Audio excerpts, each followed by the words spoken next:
Hola, me llamo Rogelio Hidalgo Alba y soy estudiante de la Universidad CNC Virtual con matrícula AL 032750 en la materia de amparo. Estoy estudiando la licenciatura en Derecho.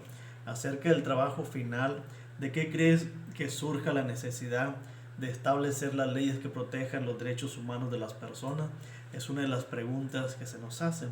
Primero, existen determinadas características que establecen cómo las autoridades deben reconocer y ejercer los derechos humanos.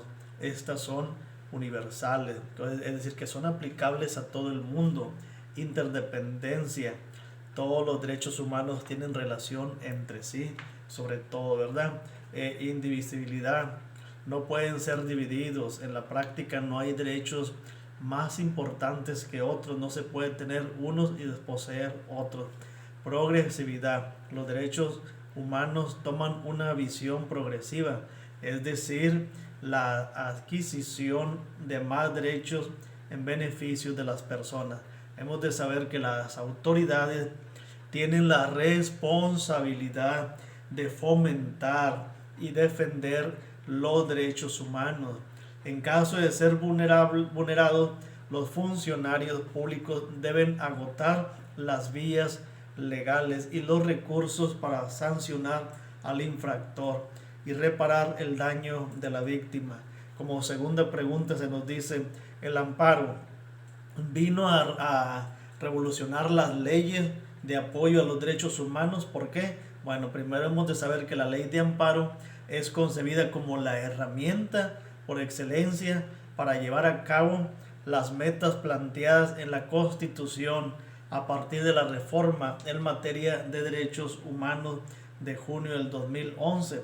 Esta reforma, sobre todo del amparo, es un derecho, una garantía para la protección de los derechos de los ciudadanos y habitantes del país. La reforma sobre todo busca proteger la dignidad, la vida y la integridad del individuo, así como la sana convivencia con el gobierno mediante la protección y las garantías de la libertad y derechos fundamentales del hombre y del ciudadano. Como una tercera pregunta que se hace, ¿consideras que la jurisprudencia que se tiene en los casos de violencia contra la mujer en tu estado cumple con lo que se establece? ¿Por qué?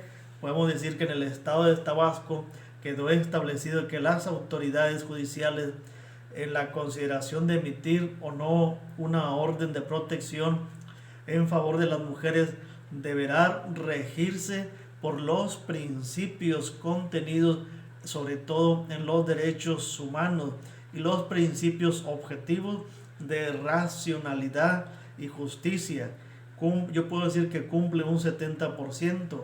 Aún falta por trabajar más en este campo, aunque ha ido despertando poco a poco la conciencia de la igualdad entre el hombre y la mujer.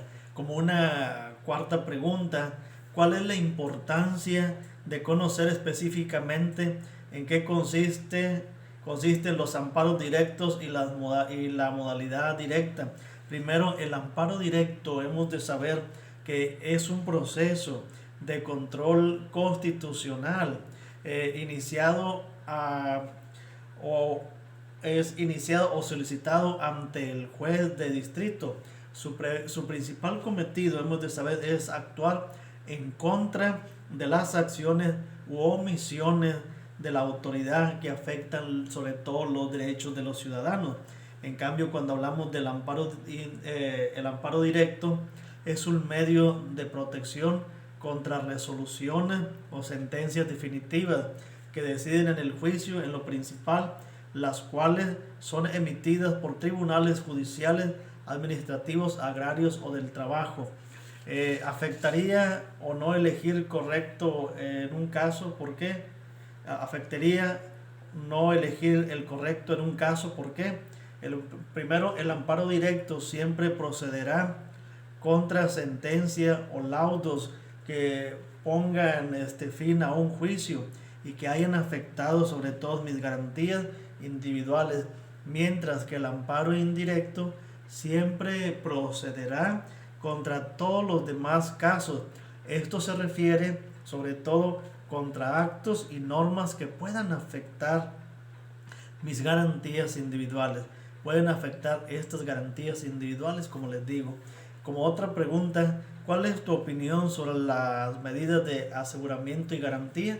Bueno, las medidas de aseguramiento y garantía, buscan que el vínculo no se vea perjudicado en sus derechos, pero también buscan colocarlo al alcance de la ley para el seguimiento del juicio. La garantía de parte del quejoso está estipulada en el artículo 132 de la Ley de Amparo en el 2016, que nos dice que estas garantías se presentan cuando la suspensión procede, pese que puede ocasionar daño o perjuicio a terceros. Como última pregunta, ¿cuál consideras que es la medida más segura para llevar un caso de impugnación y el resultado sea justo? Bueno, yo pienso que la reclamación representa un medio de defensa contra los acuerdos de trámite dictado por el presidente de la Suprema Corte de Justicia de la Nación o por los presidentes de sus salas o los tribunales colegiales del circuito. Cuando hablamos de la resolución, este recurso se podrá interponer por cualquiera de las partes mediante un escrito donde se precisen los agravios. El tiempo límite para interponerlos es de 3 días desde que se notificó la resolución que se debe buscar impugnar. El órgano judicial que esté conociendo de este recurso debe resolverlo en un plazo máximo de 10 días para evitar que la autoridad combata su propia determinación. El que resuelve es un magistrado distinto de su presidente. Si la reclamación es infundada, no hay consecuencias hacia el caso. Pero si la reclamación es fundada, entonces deja sin efecto el acuerdo que se combate y obliga al presidente que lo hubiese emitido a dictar el que corresponda, es decir, a corregir la falta. Bueno, esto ha sido el trabajo final. Me dio mucho gusto saludarlos, que se la pasen muy bien. Un saludo a todos y que tengan todos un feliz día. Muchas gracias a todos.